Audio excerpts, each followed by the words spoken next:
How you doing? This is Rogue 73, and in today's blog I want to talk about evacuation safety zones.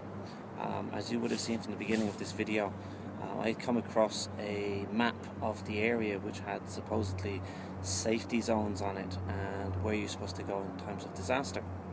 And as I was looking at this picture, I suddenly realized that a lot of these safety zone areas were not adequate or appropriate for certain types of disasters.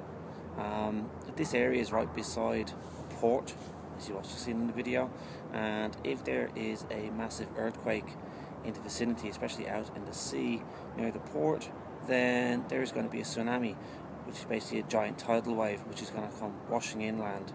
And most of those safety zones where I'm sitting now, which is supposed to be these open areas right beside the sea. Now, the strange thing is that where I am right now was redeveloped after the last great Hanshin earthquake back in 1995, I think it was. And at that time, this whole place was flattened by the earthquake. And now they've designated these safety zones in these areas, which is kind of a bit strange.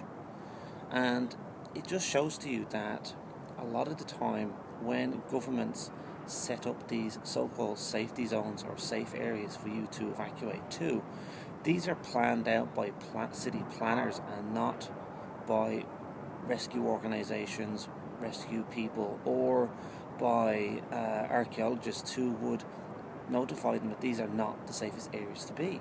They're just designed by city planners as an area dedicated just for that, but no research or thinking has gone behind of why they've actually picked those areas.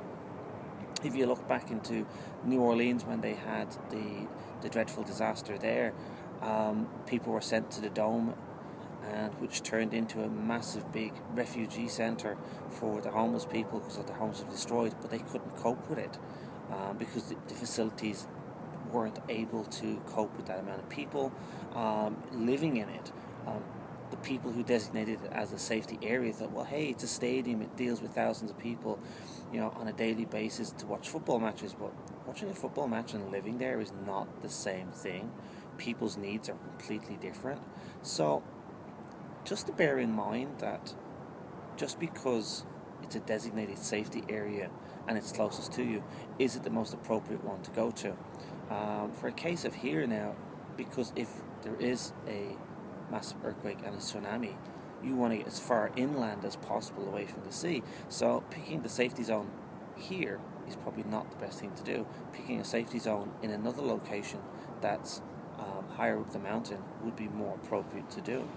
So just check out where your safety zones are, and then actually go visit them and think for yourself, would they be appropriate for a certain type of disaster, and what type of disaster would they be appropriate for? And then when a disaster happens, you can have already planned which safety zone you should think you should go to. Don't let the government try to railroad you into doing what they want you to do just because it's convenient for them. If you've got basically a family and small kids, you have to think of them first and what's actually appropriate for them. In the next segment, I'm actually going to quickly talk about being a prepper and having a partner who's not a prepper and ways around dealing with that type of situation. Hope you like this short video. Please like and subscribe. Follow me on Facebook. And always remember, be prepared.